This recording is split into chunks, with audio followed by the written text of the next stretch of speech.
To fa, bayan fitar munanan bidiyon tsohuwar matar Adamu Zango tare da wannan jarumin nan wanda kuka fi sani da Raba Gaddama, a inda bidiyoyin sun jawo cece-kuce a masana'antar Kannywood, inda har ta kai ga an dakatar da su dangane da wannan mummunan bidiyon. Hukumar ta bayyana cewa wannan bidiyon yana daga bidiyoyin da suke dakile tarbiyyar 'ya'yan Hausawa, da kuma wannan bidiyon zai lalata mutane da dama. A lokacin da hukumar ta ga bidiyon, ta yi yunkurin kama shi domin dakatar da shi. A yanzu dai haka hukumar ta dakatar da Adamu Sale sakamakon wannan munanan bidiyoyin da aka ga yana yaɗawa. Lokacin da Adam A. Zango ya ga wannan bidiyon, hankalinsa ya yi matuƙar tashi.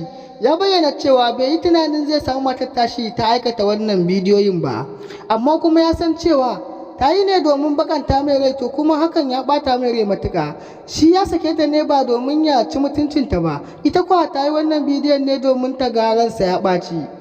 To masu saurare, ka ku shafa da jin labari. Idan wannan ne farkon zuwan ku, to ku daure ku danna subscribing sannan ku taɓa alamar ƙararrawa. Hakan zai bada goyon bayan kawo su cikakkunin muhimman rahotannin. Za ku biyo mu domin jin cikakken abin da muke ɗauke da shi a wannan shirin. Ku dai kuna da damar bayyana ra'ayoyinku dangane da jin labaran mu. A cewar fina-finai ta jihar Kano ta ce ba za ta zuba ido ta ga haka na faruwa ba. A yanzu dai haka jarumin Adamu Garba yana can a hannun hukumar Hisba domin kare kansa da tambayoyin da za su yi mai. Inda ake ganin cewa hakan mummunan laifi ne dangane da cin mutuncin masana'antar Kannywood. Ya yi haka ne domin tozarta masana'antar. Daman ana zargin masana'antar da aikata irin haka, to kwa gashi nan ta fito fili. Inda masana'antar yanzu ta yi ƙarar shi bayan ya gama karɓar kes ɗinsa na hukumar Hisba. Masana'antar za ta gurfanar da shi ne a gaban kotu don ganin cewa ya amsa tuhumomin da ake mai.